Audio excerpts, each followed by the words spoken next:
السلام علیکم دوستو، حضرت جنید بغدادی رحمۃ اللہ علیہ کے اقوال کے بارے میں یہ چوتھی ویڈیو لے کر آپ کے سامنے حاضر ہوا ہوں۔ حضرت نے اللہ تعالیٰ کی محبت میں ڈوب کر بہت عجیب باتیں ارشاد فرمائی ہیں، جو آج میں اس ویڈیو کے اندر آپ سے شیئر کرنے کی کوشش کروں گا۔ تو چلیے بڑھتے ہیں اپنی آج کی اس ویڈیو کی جانب۔ روایت ہے کہ آپ کبھی توحید کے متعلق کچھ فرماتے تو ہر بار نئی عبارت سے شروع فرماتے۔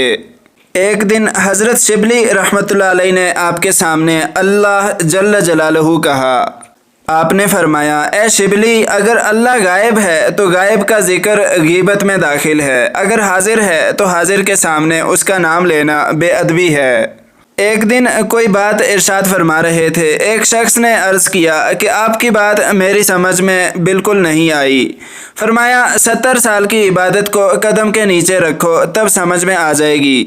اس نے عرض کیا کہ میں نے ایسا ہی کیا مگر پھر بھی نہ سمجھ سکا۔ فرمایا، تب سر کو پاؤں کے نیچے رکھو، اگر پھر بھی سمجھ میں نہ آئے تب میرا قصور ہوگا۔ کسی شخص نے پوچھا کہ دل کس وقت خوش ہوتا ہے؟ فرمایا، جس وقت وہ دل میں ہو، یعنی اللہ تعالیٰ۔ ایک شخص ایک دفعہ 500 دینار لے کر حاضر ہوا۔ پوچھا، اس کے سوا تمہارے پاس کچھ اور بھی ہے؟ کہا کہ بہت ہے۔ فرمایا، کچھ اور بھی چاہتے ہو؟ کہا ہاں۔ فرمایا، تو پھر یہ اٹھا لو، اس کا مستحق تو ہی ہے، کیونکہ میں باوجود کچھ بھی نہ رکھنے کے کچھ نہیں چاہتا۔ فرماتے ہیں کہ ایک شخص نے ایک دفعہ مسجد میں بھیک مانگی۔ میں نے خیال کیا کہ یہ شخص ہٹا کٹا اور مضبوط ہے، یہ سوال کرنے کی ذلت کیوں گوارا کرتا ہے اور مزدوری کیوں نہیں کرتا؟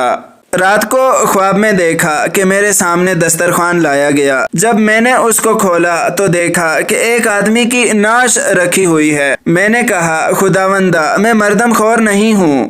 ارشاد ہوا، اگر ایسا نہیں ہے تو مسجد میں اس کو کیوں کھاتے تھے؟ میں فوراً سمجھ گیا کہ غیبت کی ہے اور میرے دل کے اس غلط خیال پر مواخذہ کیا گیا ہے۔ فوراً خواب سے بیدار ہوا، وضو کر کے 2 رکعت نماز ادا کی اور اس درویش کی تلاش میں نکلا۔ تھوڑی دیر کے بعد دجلہ کے کنارے اس کو دیکھا۔ اس نے گردن پھیر کر مجھ کو دیکھا اور کہا، کیا تم نے اس بات سے توبہ کر لی ہے؟ میں نے کہا کہ ہاں۔ تب اس نے کہا، جاؤ، وَهُوَ الَّذِي يَقْبَلُ التَّوْبَةَ عَنْ عِبَادِهِ، آئندہ خیال کی حفاظت کرنا۔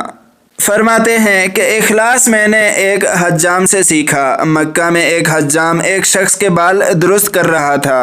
میں نے کہا کہ خدا کے لیے میرے بال بھی درست کر دو۔ حجام نے اس آدمی کو جس کی حجامت وہ بنا رہا تھا کہا کہ تم ذرا علیحدہ ہو جاؤ۔ جب خدا کا نام آ گیا تو پھر سب سے پہلے خدا کا کام کرنا چاہیے۔ پھر مجھ کو بٹھا کر پہلے میرے سر کو بوسہ دیا، پھر میری حجامت کر کے ایک کاغذ مجھے دیا جس میں چاندی کے ٹکڑے تھے اور کہا کہ اس کو اپنی حاجتوں میں صرف کر دو۔ میں نے دل میں عہد کر لیا کہ اللہ کی طرف سے جو پہلی مدد آئے گی وہ میں اس شخص کو دوں گا۔ چنانچہ کچھ عرصے کے بعد بصرہ سے اشرفیوں کی ایک تھیلی میرے پاس آئی۔ میں اسے حجام کے پاس لے گیا۔ اس نے پوچھا، یہ کیا ہے؟ میں نے اپنی نیت اور اپنا عہد کرنے کا ذکر کیا۔ اس نے کہا، مرد خدا، تم کو شرم نہیں آتی خدا کے نام پر کام کرنے کے عوض مجھ کو دیتے ہو؟ تو دوستو، آج کے لیے اتنا ہی۔ حضرت کے مزید اقوال، ان کی مزید زندگی کو اگلی ویڈیو میں آپ سے شیئر کرنے کی کوشش کروں گا۔ ویڈیو پسند آئی ہو تو اس کو لائک کر دیں، شیئر کر دیں، اور اگر اس طرح کی مزید ویڈیو دیکھنا چاہتے ہیں تو ہمارے چینل الحیات وائس کو سبسکرائب کر لیں، تاکہ ہماری ہر نئی آنے والی اس طرح کی ویڈیو سب سے پہلے آپ کو اپنے موبائل میں از خود سے نظر آنے لگے۔ خدا حافظ۔